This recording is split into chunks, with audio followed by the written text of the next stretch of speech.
Assalamualaikum warahmatullahi wabarakatuh. Saya Hasna Mutiara Bani dan saya dari kelas 12/4 absen 10 dari sekolah menengah atas Negeri Unggulan Muhammad Husni Tamrin. Dan pada kali ini saya akan melakukan percobaan praktikum enzim katalase. Dan di sini saya sudah ngeprint beberapa lembar dari LKPD-nya. Ada pembukaannya, persiapannya, langkah praktikumnya, lalu ada hasil percobaannya yang akan kami tulis, bukan yang akan saya tulis. Baik, jadi persiapannya itu kita membuka virtual lab, dan di sini sudah ada virtual lab-nya yang dibuka dengan Google Chrome. Lalu di sini juga ada beberapa fitur nih yang disediakan, ada pipetnya, lalu ada tabungnya, ada tambahan senyawa yang nanti akan menjadi perlakuannya, ada pengecekan oksigen, lalu ada beberapa tabung reaksi yang masing-masing memiliki fiturnya tersendiri, ada volumenya, pH-nya, lalu ada suhunya yang bisa kita atur. Baik, karena kita sudah mau memulainya, kita mulainya. Jadi yang pertama itu secara singkat kita akan menyediakan 5 tabung. Nah, jadi nanti dari masing-masing tabung ini akan mendapatkan perlakuan yang berbeda-beda. Pada tabung 1 itu nanti akan ditetesi oleh larutan HCl, lalu di tabung 2 akan ditetesi dengan larutan NaOH, lalu yang ketiga akan ditetesi dengan sianida, yang keempat akan dipanaskan, cukup dipanaskan sampai 80 derajat, lalu di tabung yang kelima itu nanti akan didinginkan hingga derajatnya di bawah 0 derajat Celcius. Nah, setelah itu nanti masing-masing tabung akan ditetesi dengan hidrogen peroksida, yang tujuannya itu agar kita bisa mengecek kadar oksigen pada masing-masing tabung gitu, apakah menghasilkan oksigen ataupun tidak. Nah, setelah itu nanti kita akan catat kadar oksigennya, apa yang terjadinya, lalu kita juga melakukan percobaan yang kedua kalinya dengan perlakuan yang sama, namun kita ganti hati ayam dengan kentang. Baik, tanpa berlama-lama lagi, mungkin kita akan memulainya. Jadi karena kemarin saya sudah coba-coba, dan di dalam virtual lab itu mungkin ya kalau misalnya saya berikan perlakuan dulu terlebih dahulu yang berbeda-beda lalu baru ditetesi semuanya, itu kurang terlihat hasilnya gitu, jadi kurang jelas apakah kadar oksigennya itu ada ataupun tidak. Jadi mungkin saya coba satu-satu aja kali ya. Jadi perlakuan 1 ditetesi, perlakuan 2 ditetesi, lalu seterusnya agar hasilnya terlihat.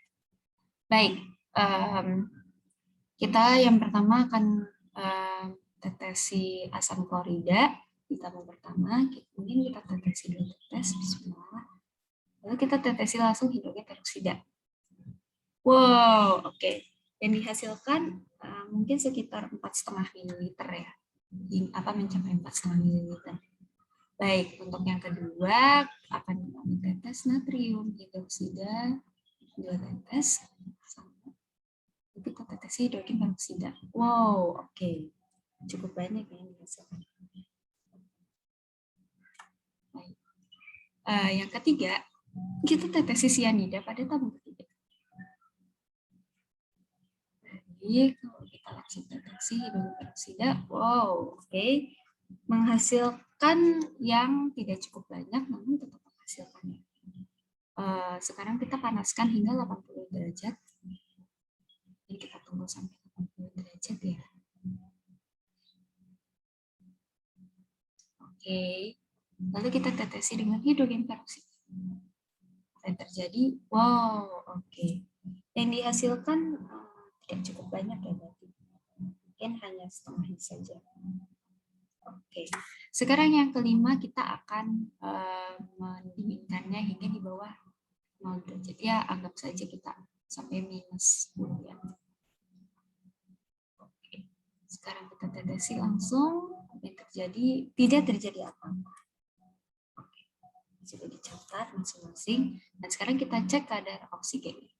Nah, di sini karena ini berwarna merah, berarti ini ada kadar oksigennya. Lalu di sini juga ada, di sini juga ada, tabung keempat juga ada, lalu tabung 5 tidak terdeteksi oksigen sama sekali. Baik, karena hasilnya sudah ada, sekarang kita akan buang dulu ya semua tabungnya.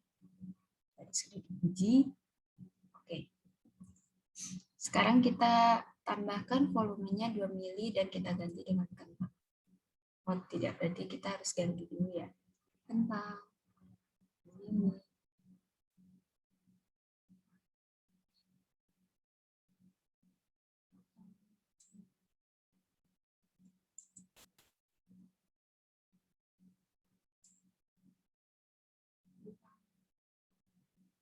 Baik, sekarang kita akan melakukan perlakuan yang sama. Kita tetesi senyawa-senyawa yang ada di sini, lalu juga dipanaskan dan didinginkan. Kita mulai dengan asam klorida dari tabung 6. Kita tetesi 2 tetes, lalu kita tetesi hidrogen peroksida. Wow, oke.